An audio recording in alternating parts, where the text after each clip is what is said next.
Hello दोस्तों, नमस्कार। राजनीति विज्ञान विषय से संबंधित आज हम राजनीतिक सिद्धांत, तुलनात्मक राजनीति, लोक प्रशासन और अंतर्राष्ट्रीय संबंधों से संबंधित सभी क्वेश्चनों को एनालिसिस करेंगे। उससे पहले प्लीज़ आप लोग वीडियो को लाइक, शेयर और सब्सक्राइब जरूर करें।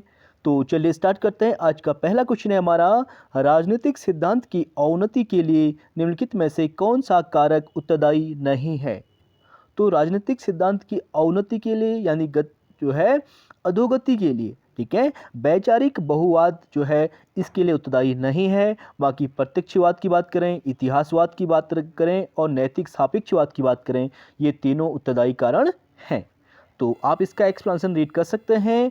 राजनीतिक सिद्धांत के पतन के लिए निम्न कारक उत्तरदायी हैं, जैसे महान राजनीतिक दार्शनिकों की परंपरा का अवसान, इतिहासवाद की बढ़ती हुई प्रवृत्ति, राजनीति शास्त्र को विज्ञान बनाने की चेष्टा और व्यवहारवाद का उदय और प्रभाव, तथ्यों के संकलन पर दिया जाने वाला जोर। अगला क्वेश्चन है हमारा, नव उदारवाद इनमें विश्वास नहीं करता है। तो नव उदारवाद, ठीक है, न्यू लिबरलिज्म की बात कर रहा है। तो न्यू लिबरलिज्म जो है आपका स्टेटिजेशन में विश्वास नहीं करता है। डी इसका राइट आंसर हो जाएगा। बाकी डी रेगुलेशन की बात करें, डी ब्यूरोक्रेटाइजेशन की बात करें, विनिवेश की बात करें, तो यहाँ डिस इन्वेस्टमेंट, ठीक है, ये तीनों यहाँ पे राइट हो जाएंगे, यानी डी इसमें राइट आंसर हो जाएगा।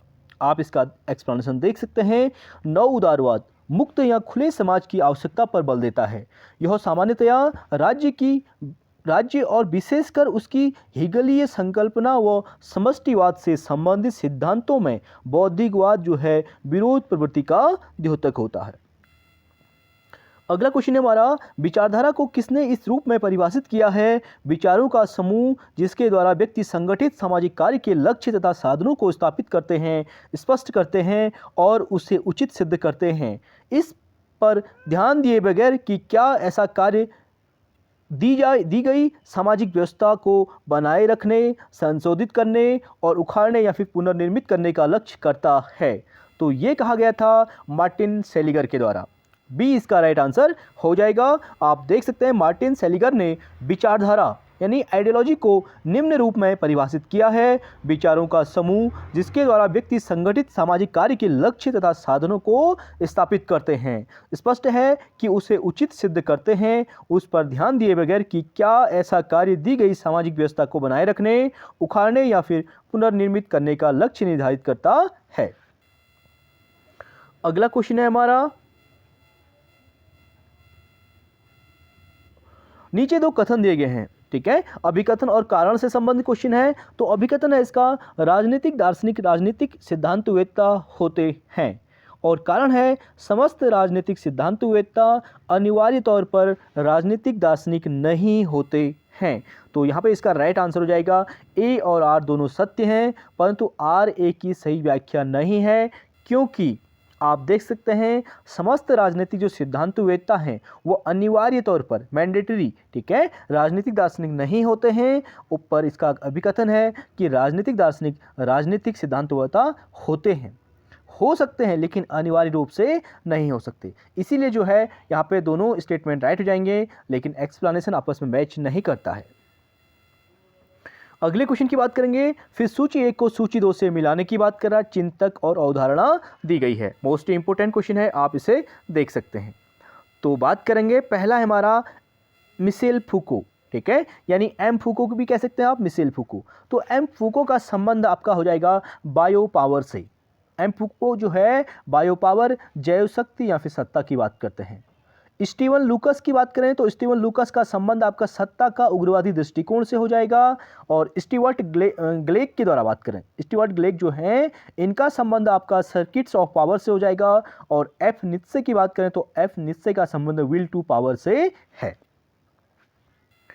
आप देख सकते हैं Michel Foucault bio power, Steven Lukes सत्ता का उग्रवादी दृष्टिकोण, Stewart Clegg circuit of power हो जाएगा, और एफ नित्से का संबंध विल टू पावर से हो जाएगा।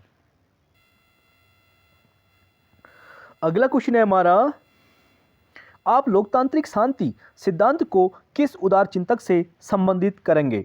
तो लोकतांत्रिक शांति सिद्धांत का संबंध आपका माइकल डायल से हो जाएगा। ए इसका राइट आंसर हो जाएगा। आप देख सकते हैं लोकतांत्रिक शांति सिद्धांत उदार चिंतक माइकल डायल से संबंधित है। अगला है हमारा राजनीतिक दार्शनिक किसने कहा है करारोपण बलात् श्रम के बराबर है? तो करारोपण को बलात् श्रम के बराबर माना है रॉबर्ट नॉजिक ने। सी इसका राइट आंसर हो जाएगा। मोस्ट इंपोर्टेंट क्वेश्चन है।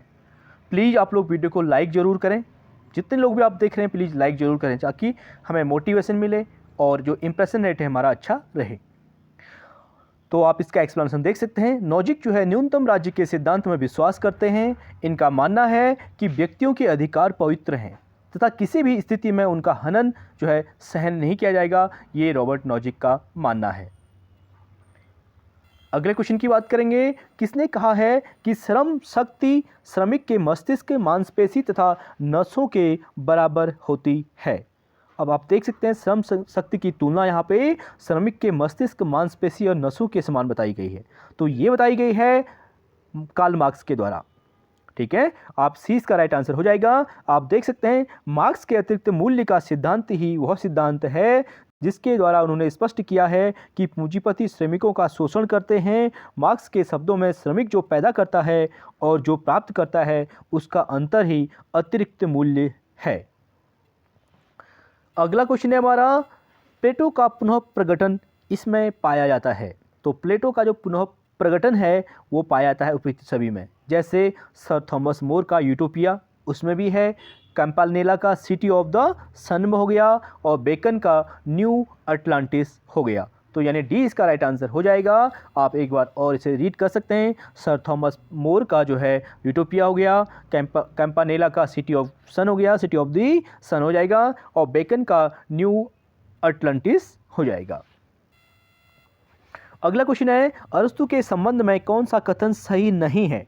तो अरस्तु के संबंध में जो है कौन सा कथन सही नहीं है पूछा गया है। तो इसमें हो जाएगा दास प्रथा उचित सिद्ध की गई है क्योंकि यह दास के लिए श्रेष्ठ स्थितियां नहीं दिलाती हैं।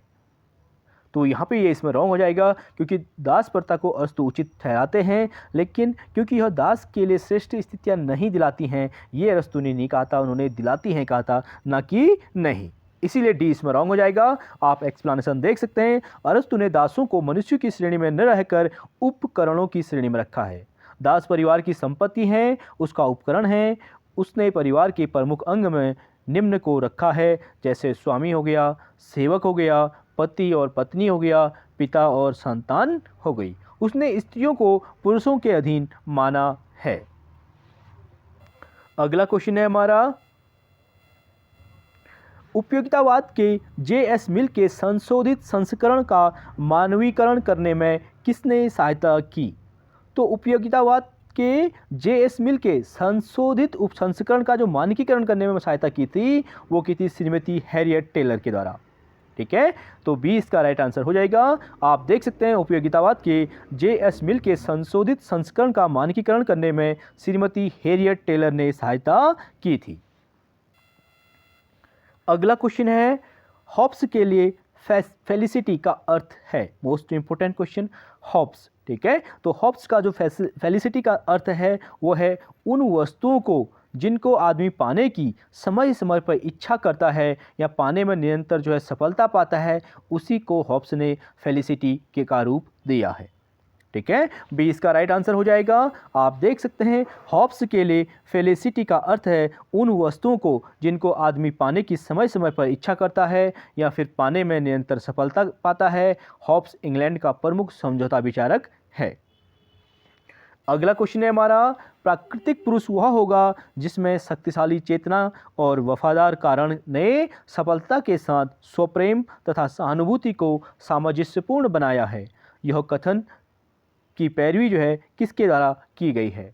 तो इस कथन की पैरवी आपको पता है प्राकृतिक रूप से। ठीक है, तो रूसो इसका राइट आंसर हो जाएगा। प्राकृतिक पुरुष की बात जो है रूसो के द्वारा की जाती है। यानी आप देख सकते हैं रूसो जो है प्राकृतिक अवस्था में मनुष्य को स्वाभाविक रूप से अच्छा, सुखी, सीधा, चिंता रहित, स्वस्थ और शांत प्रेमी और एकांत प्रिय समझता था। पेड़ पौधों और पशु पक्षियों की तरह वह पैदा होकर प्राकृतिक रूप से ही वह समाप्त हो जाता था। अगला क्वेश्चन है हमारा लॉक का निबंध यानी कंसर्निंग ह्यूमन अंडरस्टैंडिंग का खंडन है। तो लॉक का जो निबंध है कंसर्निंग ह्यूमन अंडरस्टैंडिंग, उस किसका खंडन है? वो है हॉब्स का लेवियाथन। ठीक है, ए इसका राइट आंसर हो जाएगा। आप देख सकते हैं लॉक का निबंध जो है कंसर्निंग ह्यूमन अंडरस्टैंडिंग हॉब्स के लेवियाथन का खंडन है। हॉब्स ने लेवियाथन में मानव स्वभाव तथा राज्य संबंधी विचारों को वर्णित किया है। इसी का खंडन लॉक ने अपनी इस पुस्तक में किया है। अगला क्वेश्चन है हमारा, समाज की राजनीति को दो सिद्धांतों पर आधारित होना चाहिए। पहला है दूसरों को स्व मानकर उनके साथ व्यवहार करो और अन्य जरूरतमंद व्यक्तियों की सहायता करो। यह कथन जो है कहा गया था अरबिंदो के द्वारा। ठीक है, महर्षि अरबिंदो। तो यानी सी इसका राइट आंसर हो जाएगा। आप देख सकते हैं समाज की राजनीति को दो सिद्धांतों पर आधारित होना चाहिए। दूसरे को स्व मानकर उनके साथ व्यवहार करो और अन्य जरूरतमंद व्यक्तियों की सहायता करो। यह जो है कहना अरविंद का है। अगले क्वेश्चन की बात करेंगे,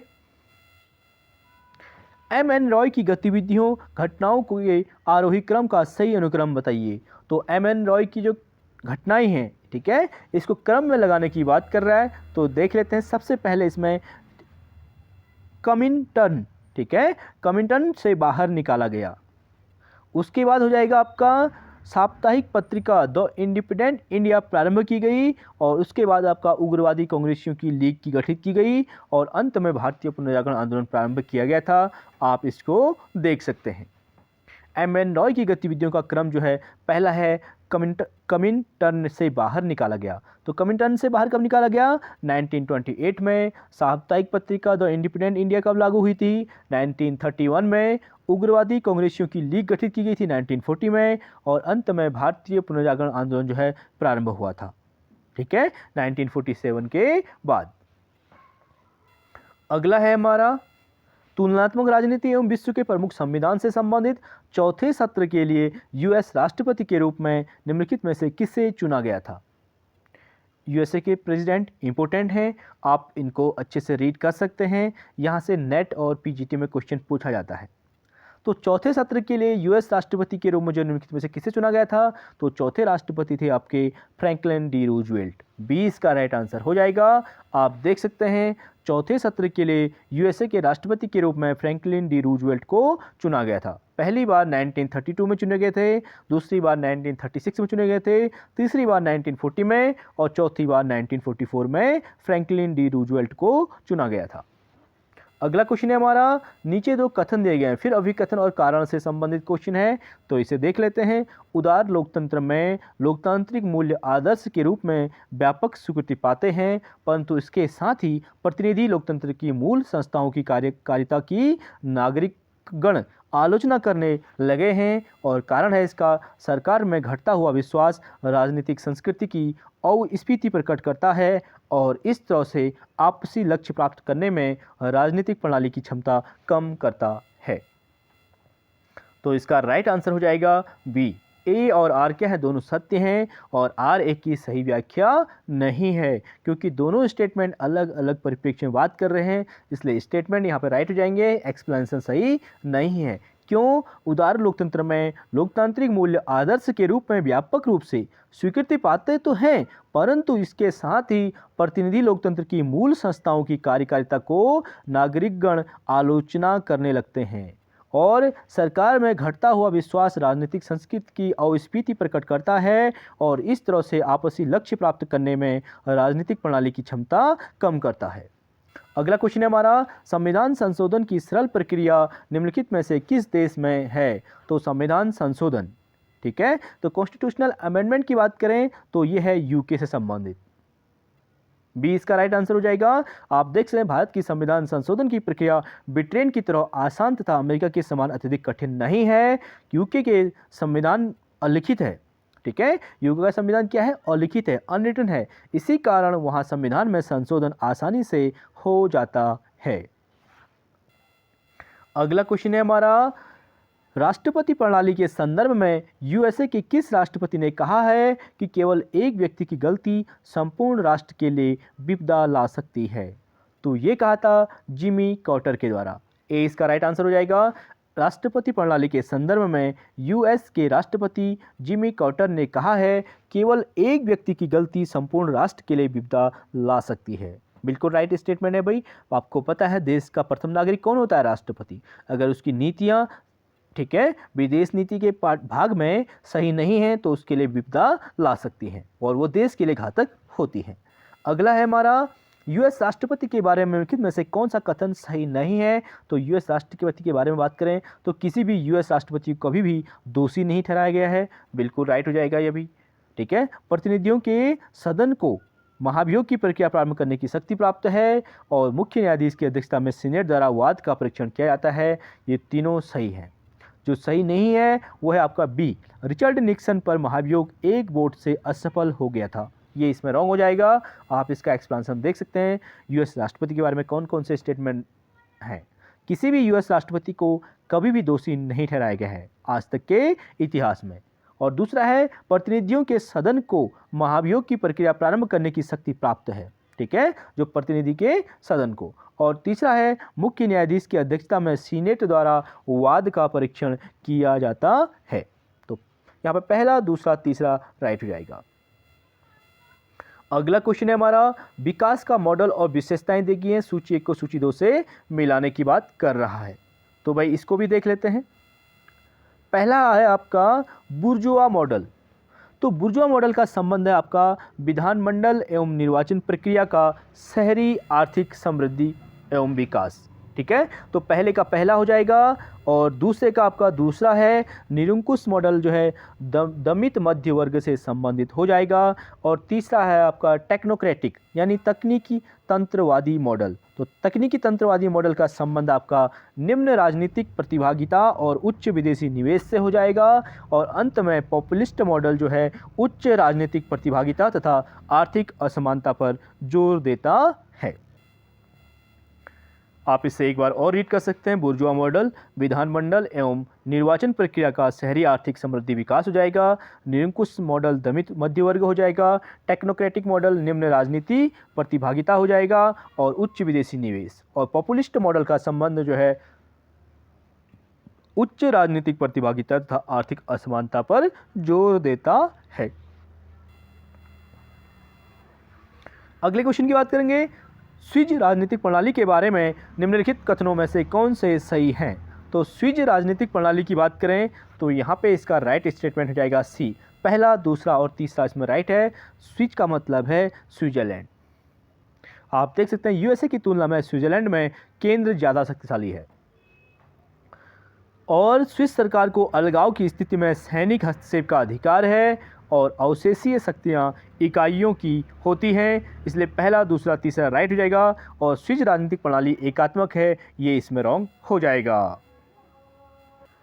यानी आप देख सकते हैं स्विस राजनीतिक प्रणाली के बारे में जो कथन दिए गए हैं, जैसे पहला है यूएसए की तुलना में स्विट्जरलैंड में केंद्र ज़्यादा शक्तिशाली होती है और स्विस सरकार को अलगाव की स्थिति में सैनिक हस्तक्षेप करने का अधिकार दिया गया है और अवशेषीय शक्तियाँ इकाइयों की होती हैं। और स्विट्जरलैंड जो राजनीतिक प्रणाली एकात्मक न होकर क्या है, बहुलवादी है, अर्थात स्विस जो कार्यपालिका बहुल कार्यपालिका है, ना कि एकात्मक। अगला क्वेश्चन है हमारा, एक दल पार्टी प्रणाली का गुण कौन सा है, कौन सा नहीं है पूछा गया है, ठीक है। तो एक दल पार्टी प्रणाली का गुण जो है नहीं है वो है व्यापक सेवार्थी उन्मुखी और व्यवहारिक समर्थन। आप इसको वैसे ही राइट कर सकते हैं, सेवार्थी उन्मुखी, ठीक है, सेवार्थ उन्मुखी, ठीक है। तो ये गुण नहीं है, डी इसमें राइट आंसर हो जाएगा। बाकी सांप्रदायिक अनन्य क्षेत्रीय वर्ग या वैचारिक समर्थन हो जाएगा। बंद सत्तावादी प्रत्यक्ष कार्रवाई और दमनकारी संगठन हो जाएगा। और विसरित राष्ट्रीय एकीकरण, समुदाय निर्माण और लामबंदी यानी मोबिलाइजेशन, ठीक है, ए बी सी इसमें राइट हो जाएगा। आप देख सकते हैं जिस देश में केवल एक ही दल हो और शासन शक्ति का प्रयोग करने वाली सभी सदस्य इस एक ही राजनीतिक दल के सदस्य हों तो वहाँ की दल प्रणाली को एक दलीय कहा जाता है। और एक दलीय प्रणाली को सामान्यतया सर्वाधिकारवादी एवं जनहित विरोधी समझा जाता है। अगला क्वेश्चन है हमारा, राजनीतिक अवधारणाओं से संबंधित निम्नलिखित में से किस चिंतन ने आधुनिकीकरण को 3 स्थितियों के संबंध में परिभाषित किया है? वो है आपका बी, ठीक है, यानी डेविड ई एप्टर के द्वारा। आप देख सकते हैं डेविड ई एप्टर ने आधुनिकीकरण को 3 स्थितियों में परिभाषित किया है। वो 3 स्थितियां कौन कौन सी हैं? पहला है नव प्रवर्तनीय सामाजिक व्यवस्था। मोस्ट इंपोर्टेंट क्वेश्चन है, पूछा गया है, पीजीटी और नेट में भी आया था। तो नव परिवर्तनीय सामाजिक व्यवस्था सिद्धांत पहला हो जाएगा डेविड एप्टर का, दूसरा है विभेदित सामाजिक व्यवस्था का सिद्धांत, और तीसरा हो जाएगा प्रौद्योगिकीय रूप से उन्नत विश्व में कौशल तथा ज्ञान के लिए सामाजिक आधार। तो चलिए फ्रेंड्स, आज के लिए इतना ही, बाकी नेक्स्ट क्लास में करेंगे। प्लीज़ वीडियो को लाइक, शेयर और सब्सक्राइब जरूर कीजिए। Thank you so much.